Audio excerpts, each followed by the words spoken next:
New ജനറേഷന് രാഷ്ട്രീയമില്ല, അവർ അരാഷ്ട്രീയവാദികളാണ് എന്ന നിങ്ങളുടെ ധാരണക്കാണ് തെറ്റുപറ്റിയിട്ടുള്ളത്. അഴിമതിയും സ്വജനപക്ഷപാതിത്വവും വർഗീയതയും കൊണ്ടു നടക്കുന്ന ഭരണപക്ഷവും പ്രതിപക്ഷവുമുള്ള കക്ഷി രാഷ്ട്രീയത്തോടാണ് പുതിയ തലമുറക്ക് താല്പര്യം കുറവ്.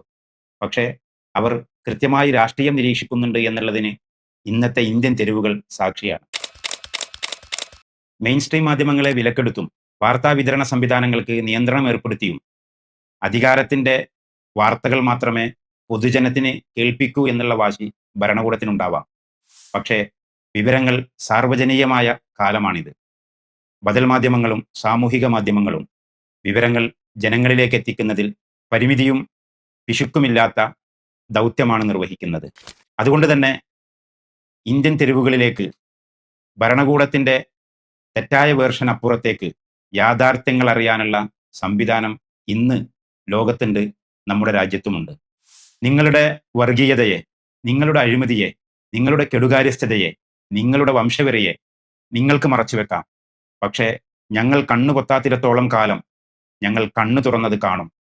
കണ്ണു തുറന്ന് കാണുന്നതിനോട് പ്രതികരിക്കുക എന്നുള്ളത് ജൈവികമായ മനുഷ്യന്റെ വികാരമാണ്. ആ വികാരങ്ങളുടെ പ്രകടനമാണ് ഇന്ന് ഇന്ത്യൻ തെരുവുകളിൽ വിദ്യാർത്ഥികളും യുവാക്കളും നടത്തിക്കൊണ്ടിരിക്കുന്ന പ്രതിഷേധത്തിലൂടെ നമുക്ക് കാണാനാകുന്നത്. നിങ്ങൾ ഉയർത്തിക്കൊണ്ടുവന്ന സാംസ്കാരിക ദേശീയതയുടെ ചട്ടക്കൂടിനുള്ളിൽ നിന്ന് രാഷ്ട്രീയത്തെ നോക്കിക്കാണേണ്ടിയിരുന്ന ഒരു തലമുറയെ നിങ്ങൾ തന്നെയാണ് തെരുവിലേക്ക് വലിച്ചിഴച്ചത്. ഒരു ഉത്തരവിലൂടെയോ ഒരു തീരുമാനത്തിലൂടെയോ നിങ്ങൾക്ക് തിരുത്താവുന്ന ഒന്നിനെ ധാർഷ്ട്യം കൊണ്ട് നിങ്ങൾ തന്നെയാണ് വൈകിപ്പിച്ചത്.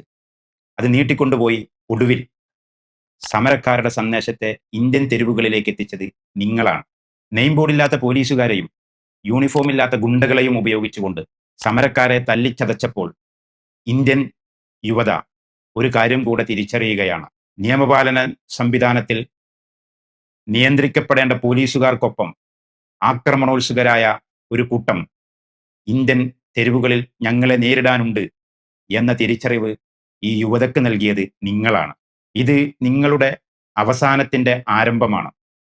ഈ രാജ്യത്തെ ഭരണഘടനയെ നിഷേധിച്ച്, ഈ രാജ്യത്തെ ഭരണഘടനാ മൂല്യങ്ങളെ, മതേതരത്വത്തെയും ജനാധിപത്യത്തെയും ചവിട്ടിമെതിച്ച് ഏകാധിപത്യം സ്ഥാപിക്കാനുള്ള നിങ്ങളുടെ അജണ്ടക്കേറ്റ തിരിച്ചടിയാണ് ഈ സമരം. ഇന്ത്യൻ തെരുവുകളിൽ സജീവമായ ഈ യുവത തിരിച്ചറിയുന്നുണ്ട് ഈ രാജ്യം അപകടത്തിലാണ് എന്ന്.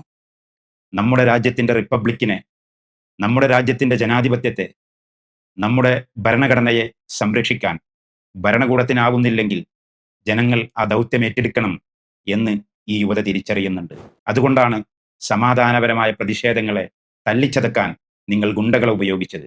നിങ്ങൾ നെയിം ബോർഡുകളില്ലാത്ത സൈനികരെ വിന്യസിച്ചത്. ഒരുപക്ഷെ താൽക്കാലികമായി ചോര പൊടിഞ്ഞ യുവതയെ നിങ്ങൾക്ക് ഭയപ്പെടുത്തി പിന്മാറ്റിക്കാൻ സാധിച്ചേക്കാം. പക്ഷേ അവരുടെ മനസ്സിൽ ഇന്ത്യ എന്ന വികാരമുള്ളിടത്തോളം കാലം ഈ സമരത്തിൽ നിന്ന്, ന്യായത്തിന് വേണ്ടിയിട്ടുള്ള, നീതിക്ക് വേണ്ടിയിട്ടുള്ള, തികച്ചും പരിഗണിക്കേണ്ട ഒരു ആവശ്യം ഉന്നയിച്ച് നടത്തുന്ന ഈ സമരത്തിൽ നിന്ന് നിങ്ങൾക്ക് പിന്തിരിപ്പിക്കാൻ കഴിയുമെന്ന് നിങ്ങൾ വിചാരിക്കേണ്ടതില്ല.